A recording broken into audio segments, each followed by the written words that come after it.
Assalamualaikum warahmatullahi wabarakatuh. Perkenalkan, nama aku Sherly Madisa dari Fakultas Hukum Program Studi Ilmu Hukum Angkatan 2023 dari kelas B dengan NIM 02011282328162.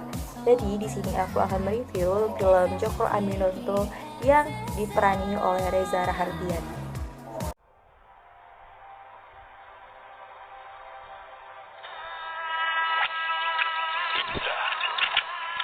Kemana kau akan membawaku? Orang-orang Eropa datang ke sini untuk mencari apa yang tidak mereka punya. Karet, kopi, pala, cengkeh, tembakau untuk pabrik-pabrik mereka. Mereka juga mencari pelabuhan-pelabuhan mengambil hasil kita sepanjang tahun. Sejak Pangeran Diponegoro lebih dari 70 tahun, kita tidak memiliki seorang pemimpin.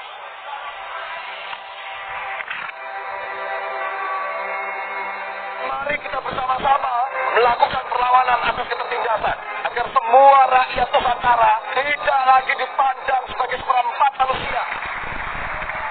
Ada 30 juta orang saya. Hanya ratusan yang lulus sekolah. Kalian-kalian yang akan menjadi lokomotif dari jutaan masyarakat melalui gerbong-gerbong ini menuju masyarakat yang lebih baik. Melayu-Nesia atau Indonesia? Menurut Tuan, apakah nama tanah ini, Tuan Cokro? Bos, kalau PLC menghasilkan 180 juta dosis setiap tahun, berapa yang sudah dihasilkan sampai saat ini? Sebuah bangsa hanya dapat dibentuk dari kemanusiaan. Kemanusiaan yang nantinya akan mempersatukan kita semua, Tuan. Kalau sampai kamu lahiran, laki-laki tidak jujur lagi di ini, jangan bilang bahwa dia pohon nanti keluarga semua. Ingin pengusaha musim kering dan bisa digunakan untuk membuat bantal dan kasur untuk anak-anakku.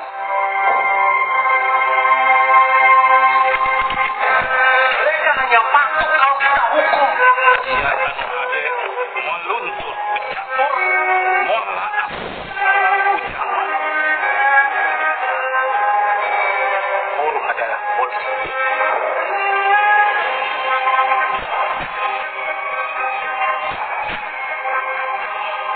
Jadi salah lihat gagasan-gagasan yang datang ke tanah ini. Dan bahaya rata-rata datangnya.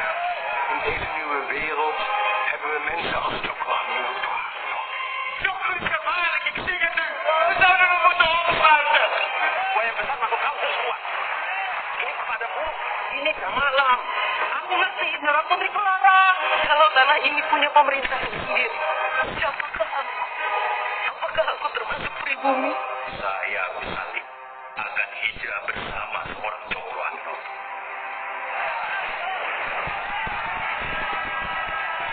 Pemerintah yang sudah ada tidak menginginkan kalian bersatu.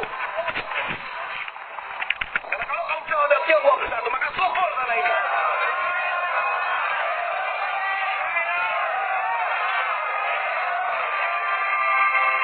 Hanya ada satu cara untuk berhijrah. Sedikit-sedikit ilmu, sepintar-pintar siasat, dan sebuah ilmu pitawi. Sebelum aku akan menjelaskan lebih dalam lagi atau mereview film tersebut, aku akan mengenali aktor utama yang terlibat dalam film tersebut. Nama aktor yang pertama, Reza Rahardian, memperani sebagai Jokro Aminoto. Aktor Christine Hakim memperani Embok Tambeng.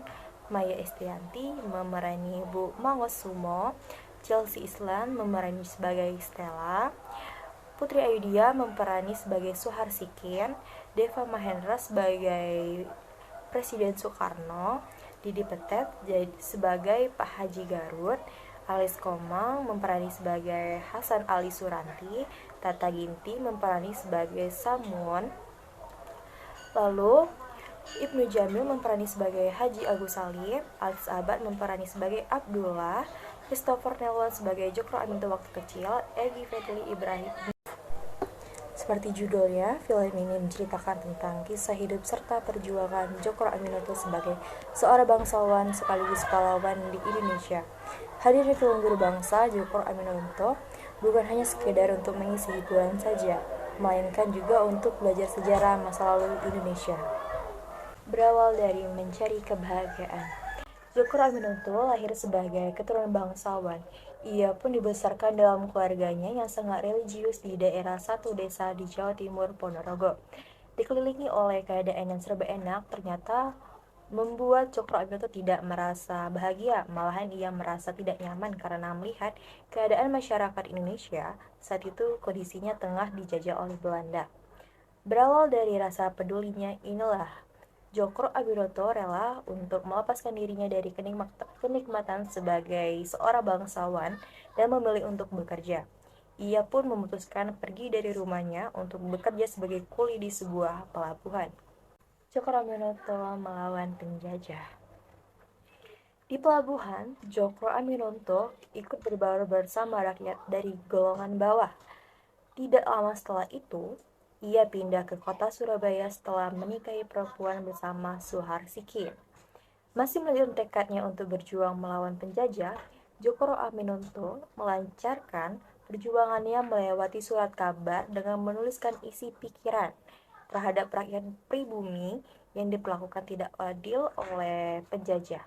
Disitulah muncul ide oleh Haji Samhudi dari Sarekat Dagang Islam untuk menjadikan Djoko Aminoto sebagai pemimpin.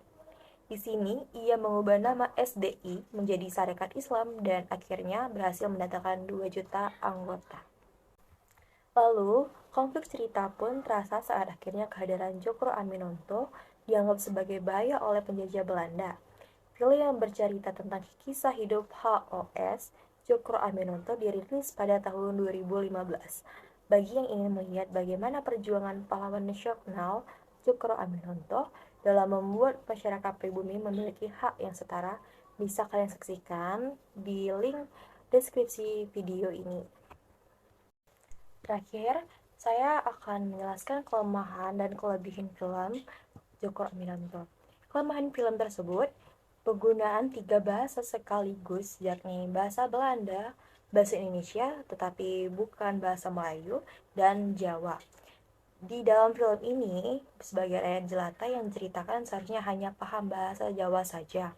Tapi, di film ini ketika menggunakan bahasa Belanda, mereka pun dapat memahaminya. Lalu yang kedua, para tokoh tidak menggunakan bahasa Jawa secara menyeluruh dalam keseharian. Ketiga, kurangnya penjelasan mengenai siapa tokoh yang muncul dalam memerankan tokoh tersebut, sehingga membuat penonton kebingungan dan harus menebak-nebak siapa sih yang memerankan dalam film tersebut. Yang keempat, alur yang kurang rapi, yakni kilas balik yang membuat film tidak sistematis.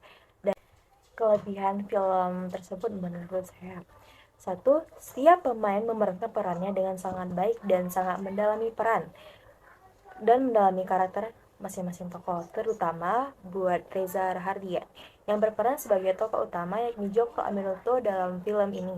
Reza sangat mendalami perannya sehingga membuat kita terbawa pada suasana yang diceritakan.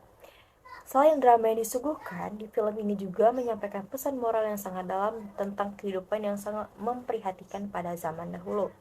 Yang kedua, tokoh utama di film ini sangat berhasil mengaduk emosi penonton dalam setiap kejadian, terutama ketika detik-detik terakhir istri Djoko Aminoto akan wafat. Reza mampu menggambarkan kesedihan yang juga sampai ke hati penontonnya.